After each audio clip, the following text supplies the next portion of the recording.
taken that $1 million opportunity and you're whittling it all the way back down to that number that you believe about yourself. Because our beliefs always create our actions.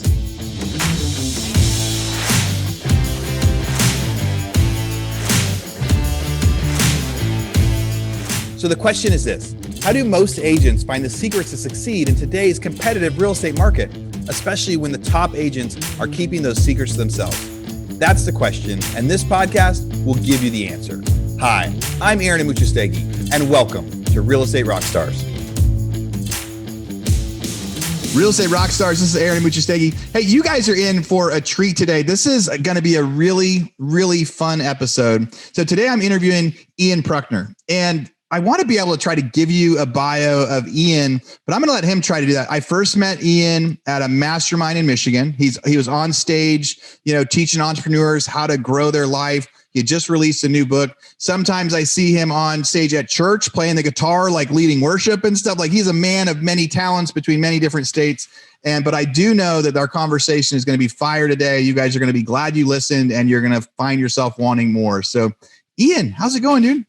I'm doing awesome, buddy. I'm doing awesome. How are you, Aaron? Good to see you. Yeah, good to see you. I'm feeling really, really good today. I've been super excited to get to talk to you this week so we can just share some of the fun stuff with people. We spend so much time on the show talking about real estate.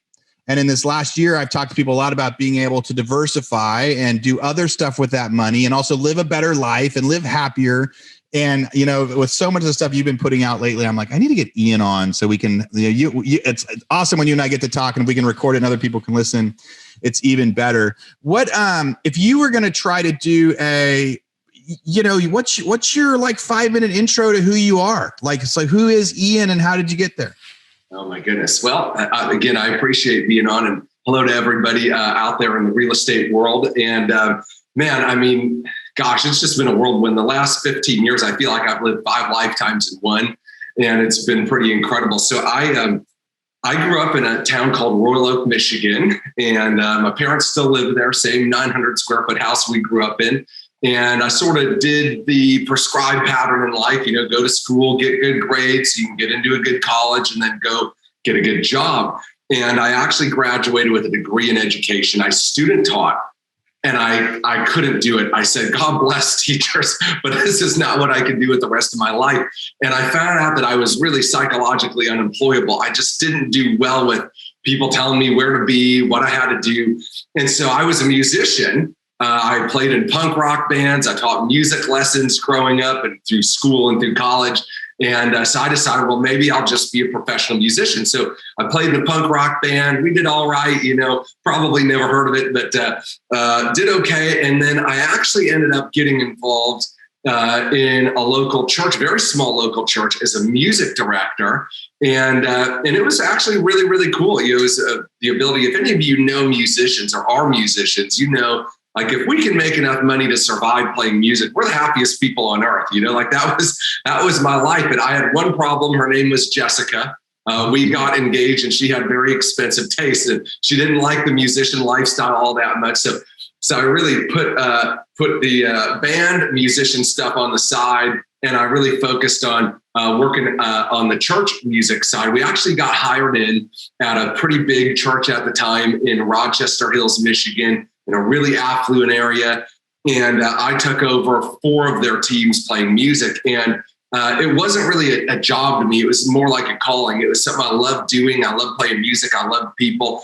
And, I was working, teaching music lessons on the side, singing at people's weddings and funerals on the side, because the church we were at before was sort of a smaller church. And so there's this really affluent church, this really big church. And we thought for sure, this is going to be my ticket back to some sort of normalcy and schedule. I'm sure I'll make enough here to be able to get rid of the other stuff. And so we sort of had a number in mind that we needed to be making. And they made us an offer, and it was 25% short of that number. And they said, we really feel like we want you here. We're in the middle of the building project, and we'd like to get you to that number, but we got to start you here. Our goal is to have you up there within a year. And so we prayed about it. We really felt led to go on that venture. So she and I both started working for that church. We jumped in about 6 months in, we were doing everything. I was doing music and youth and kids and whatever else I could do. And I got called to come into my boss's office about 6 months into our tenure there, right? And I thought for sure he'd seen all of my hard work, all the different things we were doing. I thought for sure I was getting that raise, right? That 25% jump. And so I passed my wife. She's at the desk and as the office administrator. I'm giving her like the thumbs up. I'm like, this is it, right? This is what we've been working for. And I don't know if any of you have ever sat in a meeting where somebody's about to pull the rug out from under you. But the moment I walked in that door, Aaron, I knew something wasn't good. And it was, you could cut the atmosphere with a knife. And he sat me down. His name was Stephen. And he said, Ian, I'm really sorry to tell you this, but the church's finances are not in a good place. We're behind in the building project. And effective immediately, we're cutting everybody's pay 10%. I'm very, very sorry, but I wanted to tell you first because we made some promises to you. And so I'm going to try to give you some time off to make up for it. I'm like, bro, I don't need time off. I'm already working 2 other jobs because I'm so broke, right? Like, I don't need the time off. I need the money. He's like, I'm not sure if and when we'll be able to make it up to you. I'm really, really sorry. And I left that meeting and I felt like I'd been punched in the stomach, right? Yeah. And so my radar went up for how do I make some extra money? My plan was I was going to be a night manager at Rite Aid and work 3 midnights a week for $14.55 an hour. That's how I was going to make up my pay cut. And so here I am working 3 jobs, about to start a 4th, newly married. My wife's love language is quality time. For all of you married out there, you understand what it's like to be violating your significant other's number 1 love language. It wasn't good. And I was in sort of a really dark place. I was 22 years old and learning really quickly that the world wasn't fair and that the promises employers made to you really don't mean much at the end of the day. And so that was back in 2006. And so 2006 in Detroit Metro, in the charitable giving arena, we started to feel the rumblings of that recession of 08, 09, right? Detroit was one of the hardest hit areas, but the first thing that went was charitable giving. So we were 18 months in front of that whole tidal wave, but we knew something was wrong. And so I was going to start working as a night manager at Rite Aid, right? And my same boss a month later, Aaron, he comes to me, he says, Ian, are you still looking to make some extra money? I said, Stephen, with all due respect, that is the dumbest question you've ever asked me. You see what you pay me here, right? You know what you pay me here. Of course I'm looking to make extra money. And he says, there's this guy that goes to the church. He does this thing. You could do it on the side. You'd probably be good at it. You should go talk to him. And at that point, Aaron, like, I didn't care. Anything sounded better than working nights at Rite Aid, as a 4th job. And so I called this guy. I didn't know him from Adam. Said, hey, my name's Ian. I don't know you. You know me. I sing on stage every Sunday at church. He said, come on by. Let me show you what I'm doing. I pulled up to this guy's house there. He had this castle-looking house on the lake.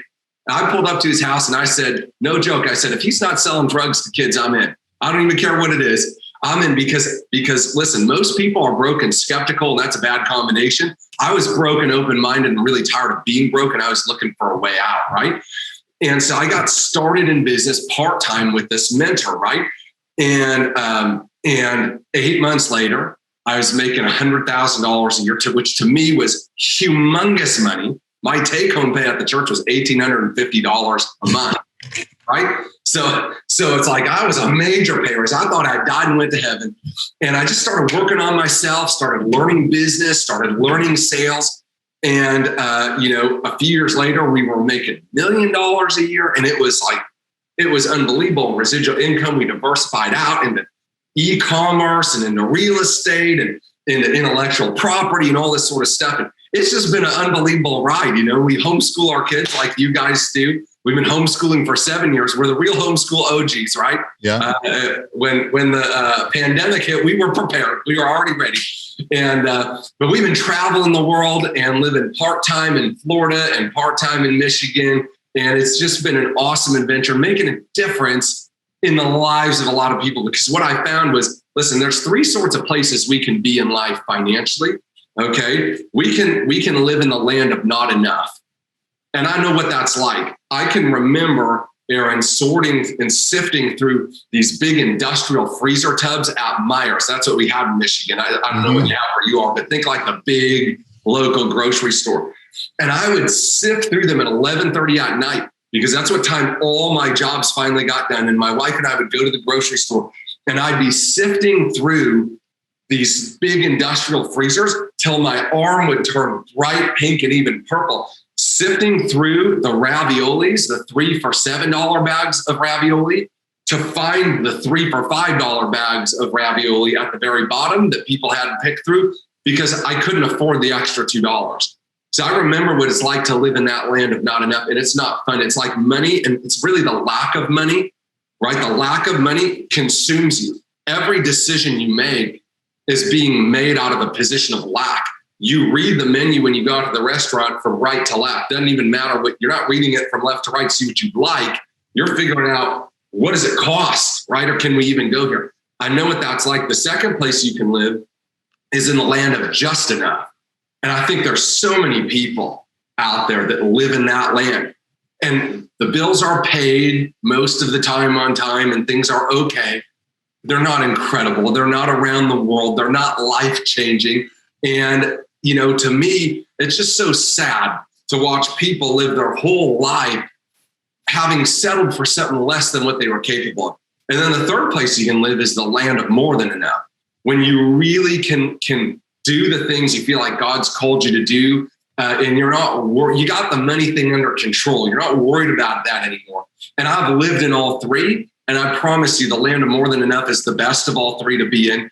And, so I started learning the principles of money, how money works, but more importantly than how money works with us in our thinking, because true wealth really does begin in the mind, right?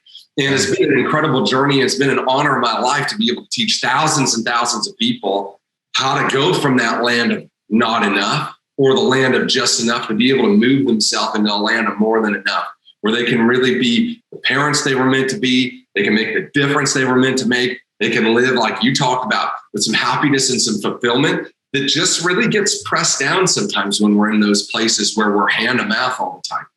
Yeah. Real Estate Rockstars, this is a commercial break from our biggest podcast sponsor we have right now, Rent Ready. It can be fun getting a new real estate deal, but it can be tough managing your properties after the fact, especially if you're long distance investing or trying to manage multiple properties by yourself. That's why we're here to tell you about Rent Ready. Rent Ready is a property management software that not only makes it easier to manage all your real estate deals from one platform, but they also have the best customer service support in the biz. They're an all-in-one app that lets you easily manage properties, collect rent, list units, screen tenants, sign leases, all from your phone or computer. Imagine all of your real estate doors right in your pocket. How awesome is that? The best part is it's so affordable, one flat price for everything. Unlimited properties, tenants, and support with a real live human. And I have to add in there, that's a new business model that not a lot of people are doing. There's like this freemium model where people say, hey, you can try this, but as soon as you grow, it's going to cost you a lot of money. Or they kind of punish you when you get too many emails on your list or too many comments. They aren't going to punish you when you grow. They're not going to charge you more when you get 10, 20, 30 rentals. They're going to charge you the same when you have 2 or 3 as they will when you have 50 or 60. So you have a nice fixed cost, all software, all in one place. Check it out, Rent Ready, RENTREDI.com. And if that's not enough, Rent Ready is giving our listeners a special code you can use to get a whole year of Rent Ready for just $54. Use code ROCKSTAR50, that's Rockstar50, and sign up for Rent Ready's annual plan at rentready.com. Again, RENTREDI.com with code Rockstar50 to get Rent Ready for only $54. Yeah, Real Estate Rockstar listeners, this is why I wanted to bring Ian on here. From just those first few minutes of that chat, I get to take down so many notes of the things we're going to talk about. I know it's going to be so much fun today. And I know there's so many things out there that are resonating with all of you guys. And with so many people have gone through that. I remember when Kalina was a waitress at night at the casino and we would do the handoff for the kids. It's like you talk about these different levels of money. And the money is only a part of what Ian talks about with business and running that. I mean, I love it sharing. We need to share that part with you so that way you'll know you want to listen. But so much of what Ian's talking to out there is telling people how to just get the right attitude in life and how to go after life and how to think about money. But you talk about living in the lack of money place, which everyone's done. And then the second one you talked about was living in just enough, where you have enough money to pay your bills. I almost think that's the worst place to be, period, because it's people make just enough. They're afraid to take a risk, afraid to go bigger, afraid to go somewhere else. When you're not making enough, it's very clear on what the goal is. I want to be able to not struggle so much to eat. And then when you're making just enough where your bills are covered, but you're not getting all the extra stuff. I remember talking to an employee once and saying, hey, what's your goal? What's your like bucket list goal for your family? And he's like, I'd really like to take my son on his dirt bike and we'll go ride at this course one week. And it was like, that's your bucket list one someday goal? Like a 2-hour event that'll cost you $30. And so it's understanding like that just enough. What do you think about it? Do you think just enough is the worst? Or do you think that's where it's toughest to change out of? Yeah, 100%, right? Because when you're in the land of just enough, you can finally breathe. And for most people, that's all they've ever aspired to. Is I remember, and just enough is 2 words, just and enough, right? And the word just, I think, is a bad word in our life. We need to eradicate it because it is a typography of mediocrity. It's a descriptor. And if I just have this, and I would think that like if I could just make $40,000 a year, I'd be okay. Yeah. And we get to this just enough place and we finally settle in, right? We settle in and we think like, I don't have to run anymore. I finally can take a breath. But if we're not careful, we'll settle in a place where we were supposed to just be passing through. And that's what I think a lot of us forget. The land of just enough is not a permanent residency for us. It is a place of rest and refreshment from the grind. And then we go back to the land of more than enough, which is really where you live your purpose. See, one of the things I try to help, because people have so many hangups about money. It's one of the things coming out of the church world. I would just see so many incredible people whose destiny was crippled by poor thinking and limiting believing around money, right? And what happens is, understand this, in America or any sort of remotely free economy, right? Okay, any sort of remotely free economy, if you're not stealing money, okay, if you're not stealing money, you earned that money. In a value trade, somebody, Aaron, said, I want your goods, I want your product, I want your service, I want your time. I want your expertise. I want your ideas more than I want this money. Would you trade that to me? Would you trade that to me? And so money really is the byproduct of serving other people and solving other people's problems, right? That's ultimately what money is. And so when we have just enough money, what that really means is we're serving just enough people for our own needs to be okay. We're making just a big enough difference in the lives of others that our needs are met. The problem with that thinking is there's a whole world that needs you. There's something special inside of every person watching this that literally you and only you have been designed and placed on this planet for a purpose and a reason. And money is not the goal. It's the outcome. It's the byproduct of serving people with that gift, with that knowledge, with that skill set, with your ideas. And so I think that land of just enough is very tempting. It's really tempting to settle down and serve only ourselves, right? In the land of just enough, and this is going to be tough for some people to hear, but it really is a place of selfishness where it says, I'm good, but I don't care about the rest of y'all out there. I'm okay. Y'all figure it out for yourself. And what I've found about the people who live in the land of more than enough is money was really not their aim. Their aim was making a difference. Their aim was growing a business. Their goal was delivering a service to a lot of people that would help them. And the money was just the certificate of merit to prove that those transactions occurred, you know? And it really allows them to live out a bigger purpose that's beyond them. Yeah, we say so much of the same thing in real estate, right? When you guys are out serving your clients, if you're aiming to serve, if you're aiming to provide value, the money follows. Like sometimes it is about asking somebody, hey, will you give me the listing? Or, hey, can I be your agent? But other times it's just provide value. And then they want you to be their agent. They want you to help with that. You know, we had a episode last month where we kind of talked about one of the things you said is the lack of money consumes you. In the time when people are struggling. So if people are struggling and they're living in the land of not enough, the lack of money consumes you. Lack of money makes people make bad decisions. It's harder to keep up with our morals, with our values and everything else when we're struggling, when there's, I've had employees steal from me, right? And it's like, they have the opportunity to, and they do.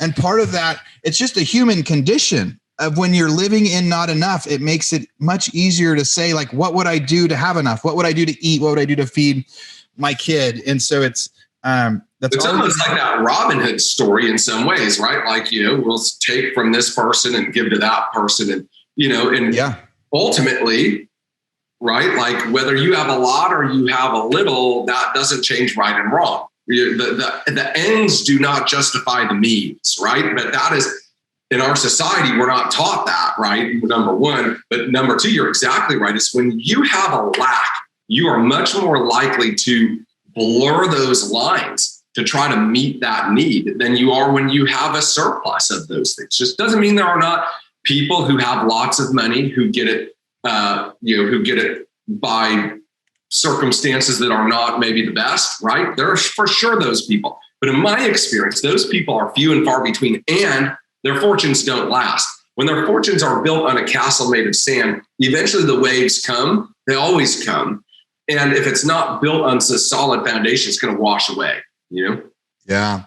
There's, we've talked about like run your life like you run a business, like have a savings account, have some backup, plan the way for when things like COVID craziness happens or something totally outside of our control. It's like, because if we don't have the savings, if we don't have the finances in place, then we might not be making the right decisions for things. So I remember being pretty fresh out of school and I had this great job. I was getting paid a lot of money in that job, but I really wanted to be an entrepreneur. And my wife, I was like, hey, Kalina, I'm going to quit my job and we're going to go do this. We're going to go buy some lots and build some houses. And the answer from her was no. Absolutely not. That sounds terrifying. Like, I don't want you to go work with your dad and do that. And really, and we were young and it's not even saying she did anything right or wrong. It's a normal thing to say, no, you've got a job. You're not supposed to become an entrepreneur. You're not supposed to take a risk right now. That scares me. Take the normal job and do it. And I think there's a lot of people, I know you talk to a lot of people that are like, hey, Ian, I've got this great job. I don't know if I want to become an entrepreneur. I know that commission-based sales is awesome, but I'm afraid to leave my job. There's even real estate agents that are listening that are doing real estate part-time right now because it's safe to have this other job and maybe they'll do some deals. What do you tell people that are on the fence between it's kind of like being in that, just enough section, or it's kind of in that job security part? There's a mindset shift when you go from working for a paycheck to working for yourself and betting on yourself. Yeah, 100%. And let's talk about the mindset shift, because I think this will set up the rest of the conversation really well. So one of the things I always tell people is you need a mindset shift before you're going to see an income shift. Okay. And that ultimately what we think about, we bring about, right? So I wrote this book, you're talking about it. And in that book, I talk about an idea called T-BAR, and T-BAR is an acronym. And T-BAR is happening in your life, Aaron. It's happening in my life. It's happening in everybody's life who's listening right now. One of the things I love about it, you don't need to learn it. You're already using it. You just need to be aware of it. And what T-BAR stands for is thoughts, beliefs, actions, results. Ultimately, what we think about long enough works its way from our conscious thought process into a subconscious belief system. Our belief systems ultimately dictate and determine the actions we take or don't take, right? And those actions that we take or don't take are ultimately most responsible for the results we have. So every result we have right now, whether that's the quality of our health, our spiritual well-being, the status of our family relationships, or even our financial condition, those are all byproducts of the thinking, the belief system, and the actions that we took to create them. They're literally the perfect outcome of how we think, what we believe, and what we do. And so ultimately, if we want to change our outcomes, we've got to change the way we think, and we've got to change our beliefs. And most people don't do that. Most people try to change their action. So let's talk about the real estate agent who's part-time, not sure if they should go full-time or not, right? That action's being dictated by a belief system, probably a belief system around money, right? That maybe money's hard to make. It doesn't grow on trees. I'm not sure if I'm good enough to do this. Maybe a lack of clarity about where money comes from. And there's any number of subconscious underlying beliefs that cause people to take the actions that they're taking. We've got to look at our belief systems and understand what they're creating in our life. And this is where most people want to go to a seminar, hear a new app they can get, a new phrase that they can say that'll change everything. The problem is wherever we go, there we are. Right? Yeah. And if we don't change our thinking and belief systems, ultimately what we do and what we get won't change much. Does that make sense? And so I think that it's really, really important that we understand some of those beliefs around money and how they color everything in our lives, right? Because there's a lot of people watching right now. They're in the land of not enough. They're struggling in their career. They're struggling in their business. That is a byproduct of some poor thinking and poor beliefs around money and what it takes to create money. Okay, there are some people here that live in the land of just enough. Their bills are paid and they're doing well. But if you want to level up, you've got to change the way you think about money and your belief systems, because how you believe now has got you what you have now. You won't change what you have now until you change what you believe now. And then there are people who are scaling up, who are making a really, really big difference. They're helping a ton of clients. They're making a lot of difference in a lot of people's lives. And those people think differently as well. So we got to study the thought process and the belief systems of the high achievers in our space, because then the actions and the results they're automatic. They're automated. They're the byproduct of what created them. So T-bar. And, and I love telling people about joining masterminds, about getting coaches, about going to seminars, like learning from other people. One of the other things I think I hear a lot from people is they say, I'm not meant to be an entrepreneur. Like I'm not. And sometimes it's like, maybe I don't want as much risk as you are, or, I can't do that. I can't be an entrepreneur. I can't handle the stress of being an entrepreneur. That to me sounds like another one of those things you would, if you were coaching somebody on that, you would say, well, let's look at that belief and let's talk to people that are entrepreneurs and see how they got over that. Yeah. So that's just a belief system. It's the belief system of I can't versus I could, right? Because the truth is there's very few things you can't do if you wanted to do them badly enough. But many people do believe they can't. They can't. And so when I believe I can't, I don't and won't. I won't look for ways to fix my problem. Okay. And I don't see it as being a fruitful endeavor to try to learn these things, because I believe that's just who I am and how I am. And I can't change that. That's the belief system of can. The belief system of can is I could learn anything over time because that's all I've done my entire life. When I was a baby, I couldn't walk, but I learned. And then I couldn't talk, but I learned that as well. I couldn't do math or write.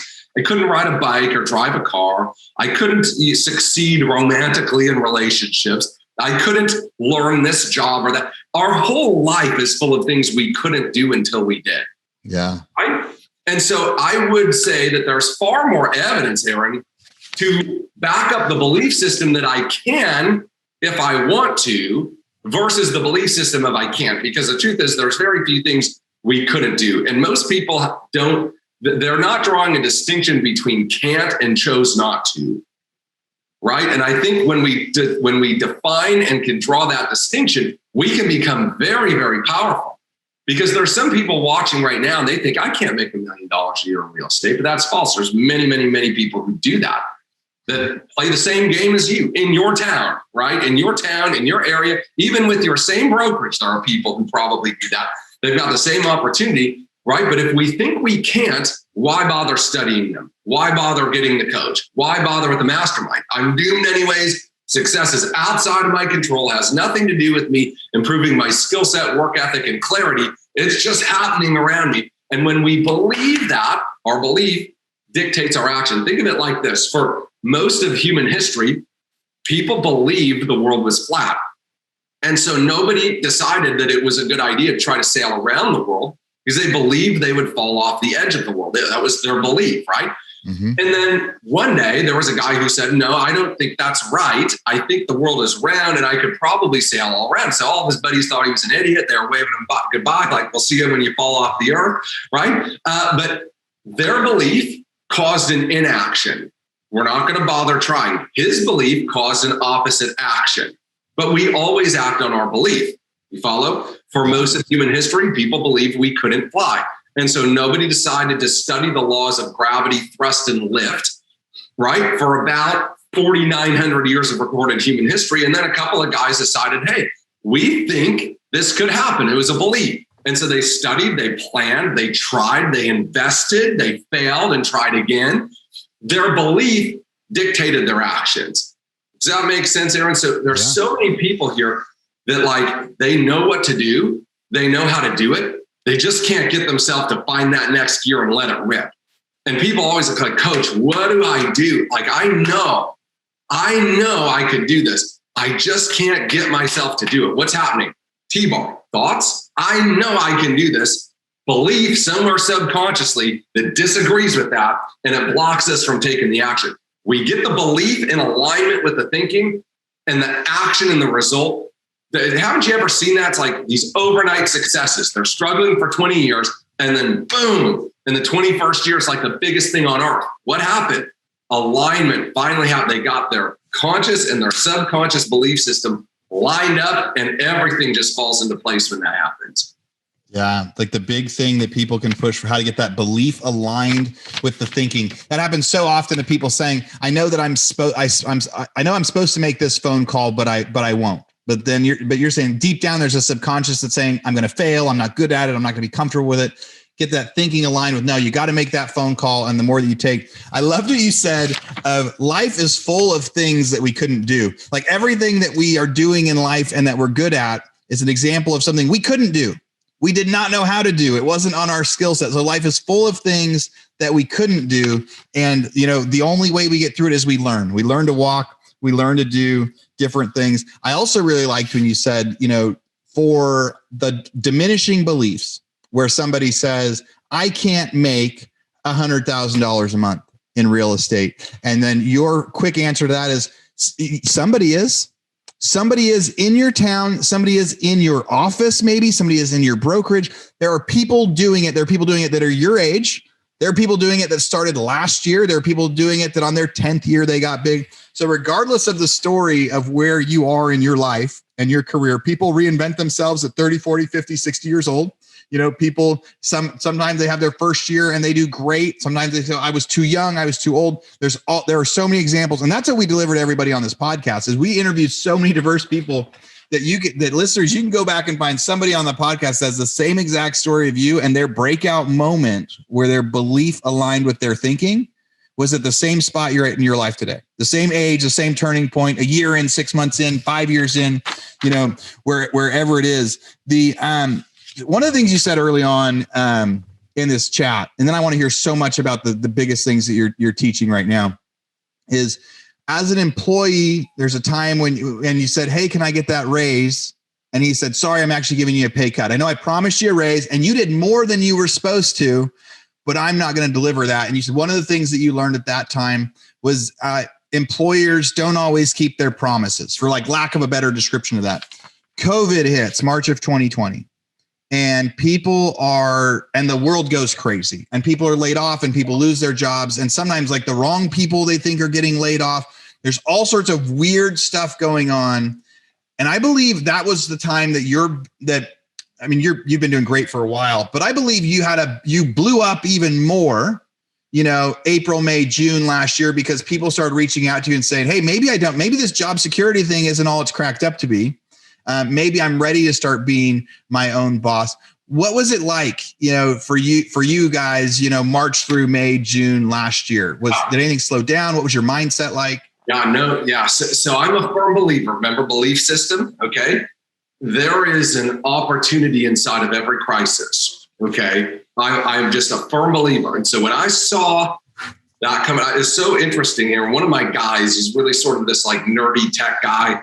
And he does a lot of our programming and stuff for one of our businesses. And in one of our group chats, he writes this super long, it's like a biography, right? In this group chat about this COVID-19 and the world's going to shut down. And you should have seen my reply to him.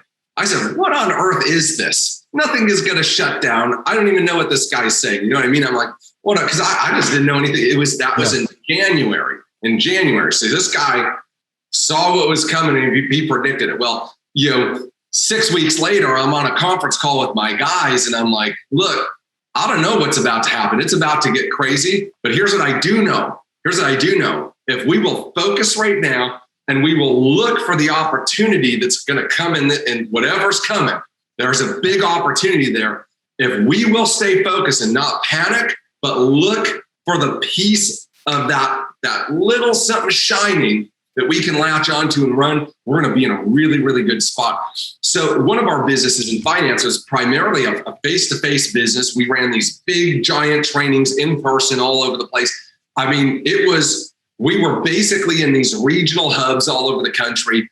And we saw that the shutdown was coming. And we said, well, we're not going to be able to run these big trainings. What do we do? And then we thought, well, what if we can't get out to people? What do we do? And so our tech guys, started building out platforms to be able to move everything online immediately. And man, the day that things shut down, 24 hours later, we took a pretty sizable entity, thousands of people working, and on a dime, turned that thing online. And then what happened was everybody started shutting down, getting laid off. And here we are working from home online around your own schedule in an essential industry. And it was like every person in the country was saying, how do I work online from home in an essential industry? And that's what we had built. From wherever I want. Yeah. And that's what we had built. That literally didn't exist 4 weeks earlier. It didn't exist. We had done not one single piece of business online in that business for 14 years. And in 30 days, the entire organization shifted, and we caught that front end, and we tripled last year. That business tripled. How long has that business been around? 15 years. Yeah. So it's been around for 15 years, and in the last year it tripled. Yeah. It wasn't a little business. I mean, we were doing 20 some million a year in that business, right? Okay. And that went boom. Okay. And so the other thing that I saw, right, you talked about the social media, is I'm like, all right, if everybody's going to have to work online and be shut in, this screen time, people already living their life on a 4-inch screen. Okay, that's going to double. And I need to invest time, effort, energy, resources in growing my presence there majorly. And so we just went full scale assault on that. Right. And that was unbelievably important too, because as everybody moved online and was spending more time, that's where we went. We went where the people were. And so it was just, again, it all was a belief. I watched people in my same industry become obsolete dinosaurs. Yep.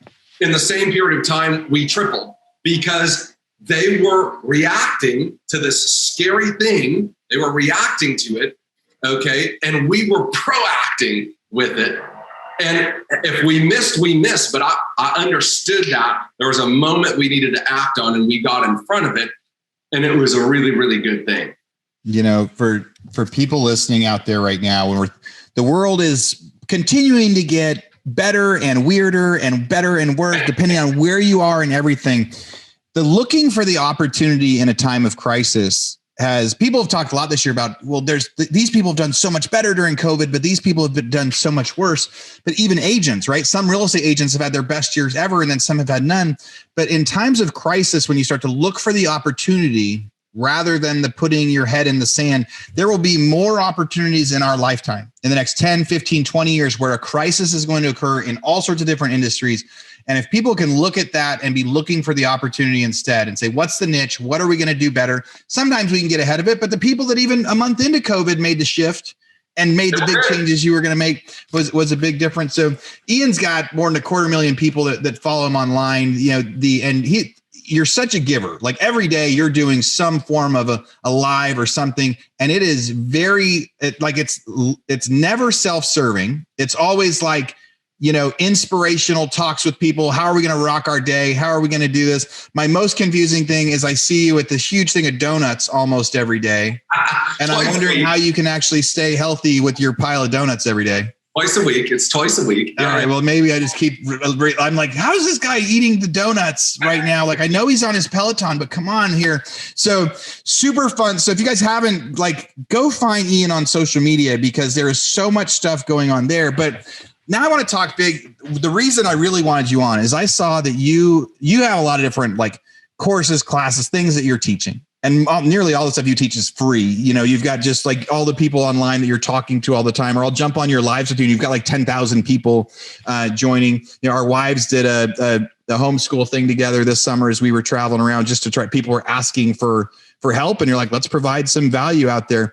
But this new thing that you're working on, you've pretty much you've coached all sorts of people, but this is like your life's work in a masterclass, is my outside looking in opinion. What is it really? And what's the first lesson you're teaching with that? Yeah. So it really is a life's work. It is a byproduct, right? I was on a Clubhouse the other day and they were talking about coaches and trainers. I don't really see myself as a coach and trainer. I'm a business person.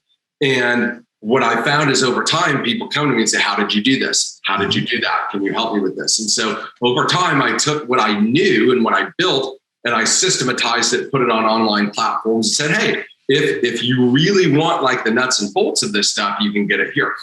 And so what I've come out is actually not out yet. It's coming out on May 15. Now that might be after people watch this, but it's called the Money Mindset Makeover. It's called the Money Mindset Makeover. And what I found, Aaron, in 15 years of business and dealing with literally tens of thousands of people who want to change their lives financially, who are good people, who are honest and hardworking, and just watching some who explode and 10 times their income, 20 times their income. I have some people that work with me, they're making 50 times what they were making before we were working together. And then I watch people who just can't break through. They're just stuck where they are. No matter what they do, they can't seem to figure it out. And so what I found was true wealth starts in the mind, right? And if we're not thinking right about money, we're not going to get right with money. And so over the years, I saw so many people who were limited by limited believing around money, with false assumptions around money. People who had a dislike of money. They felt they had a negative relationship with it, right? And if you have a negative relationship with money, you won't ever have a positive experience with it.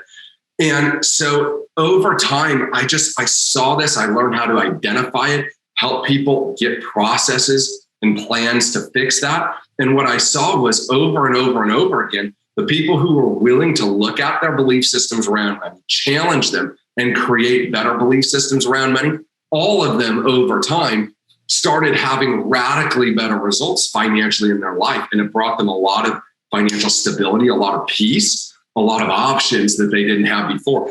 And so I put together this class. It's 40 lessons in the art of creating abundance, because it really is an art. And I'm going to show you one of them that I think is so important. And everybody watching right now, I want you to think, and maybe if you're in a safe place, you're not driving, and you could write something on your phone or on a piece of paper. I want you to write down two numbers for me. The first number that I want you to write down is the number that you made last year. What did you earn last year in your business? I want you to write that number down, whatever that number is. Okay. And my next question for you is this: in 3 years, what would you love to be earning in your business 3 years from now? So I want you to write that number down. Take a second, just write it down now if you can. If you can't, come back to it later. But if you can do it now, go ahead and do it now. What you'll learn about me is, listen, I'm a big believer in that knowledge means nothing. Knowledge is not power. It's useless. Applied knowledge is power. So write that down. What did you make in the last 12 months? And what do you want to be making 3 years from now? Okay, I have a question for you. Why isn't that number you wrote down 10 times larger than the number you wrote? And the answer to that question, Aaron, is because that's all you believe you're capable of. And so if your number was, I made 100,000 last year, I'd like to make 300,000 in the next 3 years. The problem with that belief system, Aaron, is we're going to look for $300,000 worthy deals. We're going to build $300,000 worthy relationships. We will invest in ourselves like a $300,000 person invests in themselves. We'll treat our time that way. We'll treat our bodies that way, our relationships that way. We will read books that people who make $300,000 will read. And the problem is we'll miss out on the $3 million relationships and the $3 million books and the $3 million ideas, because we're not thinking there, we're thinking here. I have a cup here, Aaron. This is a cup of water, okay? And I want you all to look at this water and notice something. Okay, it's about half full. It doesn't matter whether you see it half full, half empty. It's not the point. Okay, but watch what happens. If I tip this water glass this way, Aaron, what happens to that water? Yeah, well, it starts leaning. It's like it stays level, but it looks like you're going to dump it out. Yeah, it flattens out, right? It leans back out. And if I tip it the other way, what happens again? Yeah, it flattens out there too. Flattens out. So in science, this is an idea called equilibrium. And equilibrium is the place where an object feels most naturally at rest. And in water's case, water is at equilibrium, flat to the earth. So even if I move it, the water, which is inanimate, doesn't have any feelings, doesn't have a brain, it just moves to go back to where it feels like it should be. You follow this? Well, people have financial equilibriums. We have a belief system about where we think we can and should be. Okay. And as the world moves around us, we will readjust. Let me illustrate this to you. There's probably a lot of people on here who at some point have lost a job, have their income interrupted, lost a job, etc. And so what happened to their equilibrium is it got shaken, it got moved.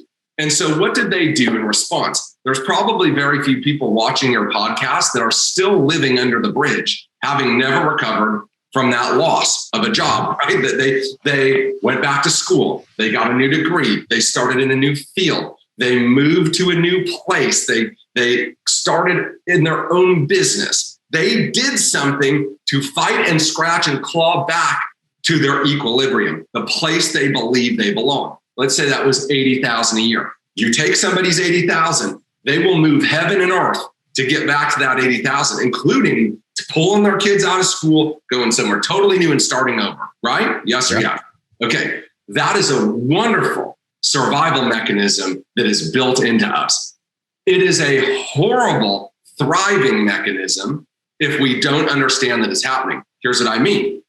If you are an $80,000 equilibrium person and your thinking and your belief sets are 80 grand, 80 grand, 80 grand, when we find ourselves at 30 grand, we bring ourselves right back to 80. The problem is if we're 80, 80, 80, and now we find ourselves in a multi-million-dollar opportunity, Aaron, what will we do? We will self-sabotage our way all the way back down to what? 80. Because that's who we are. It's where we belong. It's what we deserve. At least that's what our beliefs tell us. And that's what's happening to a lot of the people that are watching this right now. You have people in your office, in your brokerage, that are making 10 times that you're making that aren't as good as you are. You're more skilled. You're probably, a better person. Okay. And yet they're way out earning you. And the reason is you're taking that $1 million opportunity and you're whittling it all the way back down to that number that you believe about yourself. Because our beliefs always create our actions, like Christopher Columbus or the Wright brothers that we talked about, right? And so listen, do you want to make way, way, way more money? Okay. How do you do it? You've got to change your equilibrium. When you raise the level in this cup, okay, when you raise the level in that cup, everything around you raises. If you can move that from an $80,000 a year belief system to an $800,000 a year belief system, you will treat your time that way. You'll treat your relationships that way. You will invest in yourself accordingly. And those things will create the outcome of that belief system. And so no matter where you are, no matter where, Aaron, this is for you and for me, right? Like we're both doing pretty good by most people's standards. Okay. But if we want to do better, we got to raise our equilibrium. We got to take what we think we're worth, what we believe we should be doing, and we've got to raise that. How do you do it? That's the big, okay, Ian, that makes sense to me. How do I do it? And that's what the course is. The course is 40 of these ideas and exactly how do I implement this so that it's not just, I learned about it. How do I actually do it? Let me give you a couple of ideas. Okay.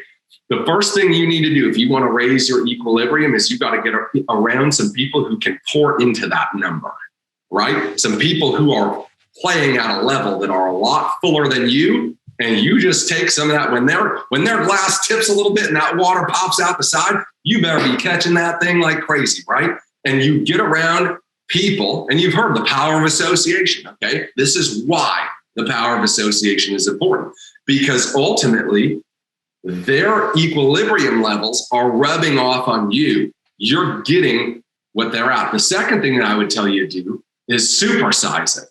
upgrade your life by one experience every time. So most people, Aaron, they live in the same neighborhood their whole life. They go to the same job. They're around the same people. It's no wonder why their life never gets different, because everything around them is always the same. So you've got to be willing to put yourself in positions that are unusual and or uncomfortable relative to your current financial status, right? And so if you're a coupon clipper, upgrade to first class next time. And everything inside of you is saying, no, I can't. You're like a Wicked Witch. You start melting, right? Because of the extra cost.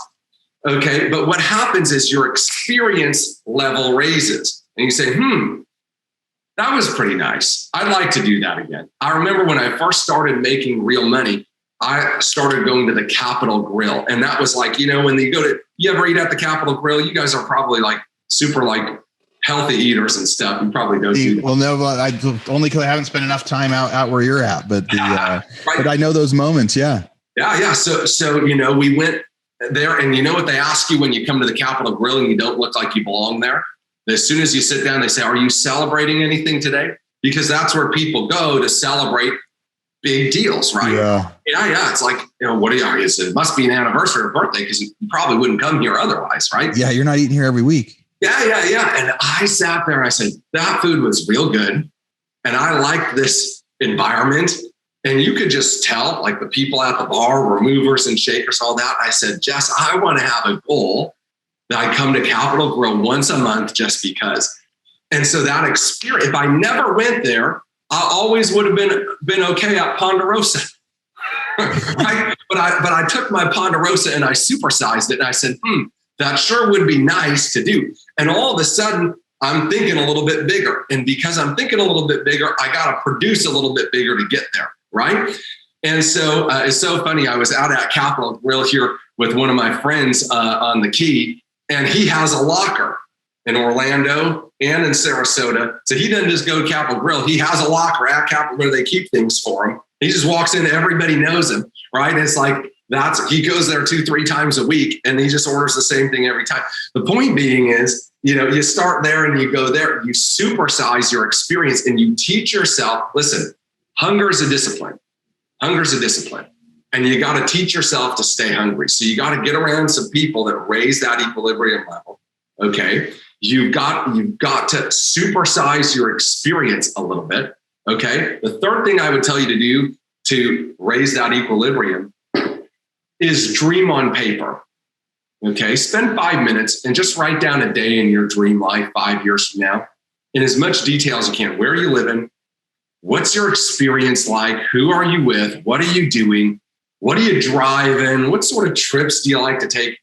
And here's the key. Everybody has vision boards, right? Okay, but vision boards are fantasy until you start putting some dollars behind it. Assign the dollars to that place that you live, and that car you drive, and that vacation that you want to take, and the mother-in-law you retired, and the private school that you want your kids to go to, and the personal chef that was cooking your breakfast, and whatever that is. And put that on paper and look at what that life costs. And what are you doing? You're raising your level of money awareness and desire. Money won't go where it's not wanted. And many people, stuck in just enough, they say things like, well, I don't need that much to be happy. Okay, well, money doesn't buy you happiness anyways. It was never intended to buy you happiness, right? So if you aren't happy or sad because of it, you might as well get as much as you can, because money buys things like tacos and trips and other fun things, right? Okay. Donuts, yeah. Yeah, donuts, exactly. So if we'll change our equilibrium, everything else in our life will follow suit. People ask me, Ian, what do I do? That's the wrong question. Okay, the right question is, what do I believe? And are those beliefs serving me? And if they're not, how do I upgrade them to a belief system that does serve me? Because here's the key, right? People say, well, focusing on money is selfish. Wrong. Remember what we talked about? The only way you're getting money is serving people, right? If you have a lot of money, you've helped a lot of people in some way. So a lot of people said, I'd rather give you my money to get your service or your product than that, right? And so it actually isn't selfish at all. By definition, it helps us become selfless in order to serve people with our time, our talent, and our energy. Man, there is so much stuff in there for listeners. If you just work on those 3 things that Ian just talked about, you're going to start to be off to the races. I know a bunch of people wrote down the number of what they want to be worth in a few years. And then you ask them why it wasn't more. And they had all these beliefs again. You talked about, T-Bar, all these beliefs again of, well, I couldn't have said this much, or I wouldn't be humble if I said that much, or I don't need enough, or money's evil. And you being able to say like, no, sometimes it's about how we keep score, how the world keeps score. And then it gives us other things in the world. Well, I'm excited to see what else you have in there. Like I'm going to redo some of those exercises that you're talking about there, because it's such a great way for people to remember, raise your equilibrium, have a goal, and then also backing in, like, what's your dream life? Well, that life may be more expensive than you thought it would be. It may be less expensive than you thought it would be, but backing into that life and saying, here's my dream life. Here's how much it's going to cost me. And then the idea of who you hang out with is who you get to become. There's so many people, so many of the most successful people in the world will talk about, you are who you hang out with. You are who your friends are. So whether that's coaches or masterminds or just friendships, people that you choose to hang out with, they're going to be the ones that are filling up your glass and making you better.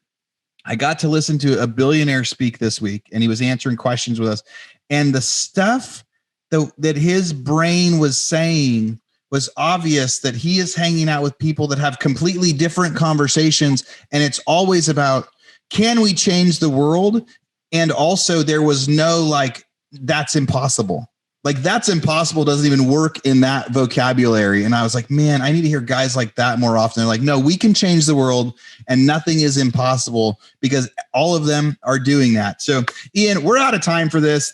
I know your time is valuable, but I know that our listeners want to hear more about you. Where should they come find you if they want to know more about any of the stuff that you're doing? Yeah, absolutely. So number one place to find me is on Instagram at Ian Pruckner.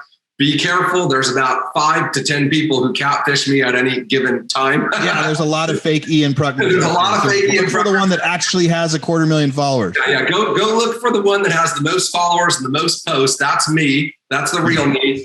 And I don't run 7 different accounts to try to give me your credit card so you can get the Nairobian prince's wealth that I inherited to give to you. Yeah.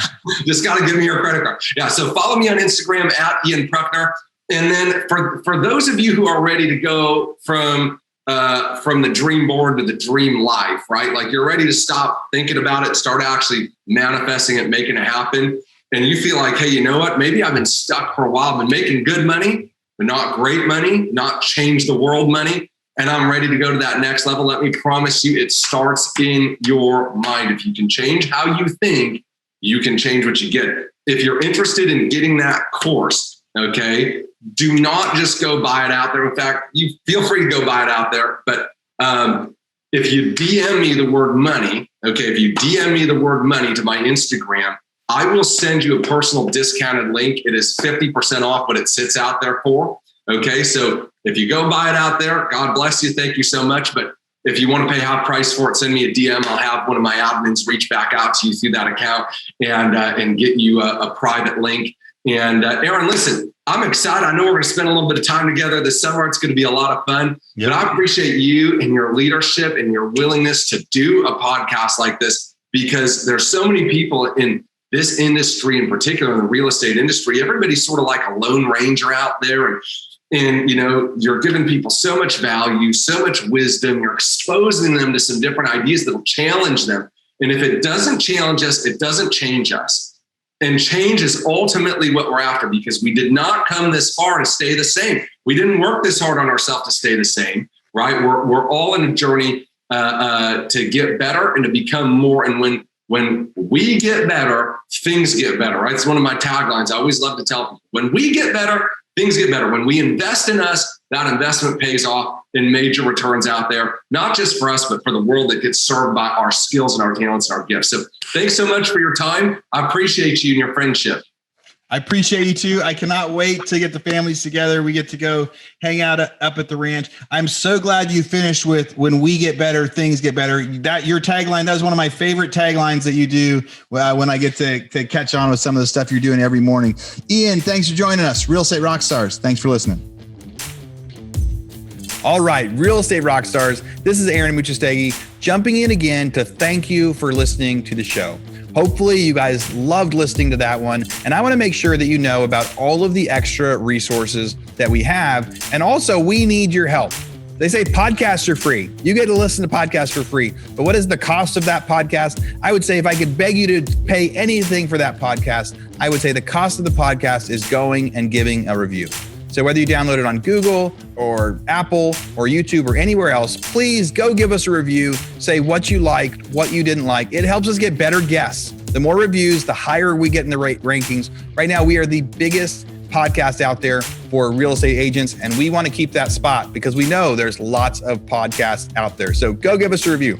Also, be sure to go to hibandigital.com. If you liked any of the resources that those real estate agents talked about, we've got a huge video vault of those resources for free.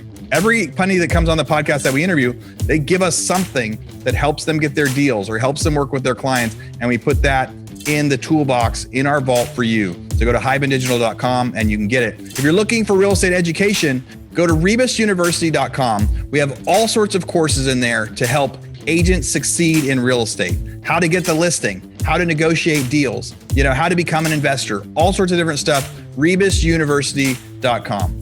And if you want to chat with me, go find me on Instagram. And if you come find me on Instagram, you can send me messages. Tell me what you want to hear. Tell me what you liked, what you didn't like. We try to put a bunch of content out there too. You can find me in two different places. It's at rerockstars.com for our Real Estate Rockstars page, or at aaronandmuchastegui.com for my personal Instagram page, where I can chat with you about all sorts of different things. Thanks for listening. We'll see you again soon.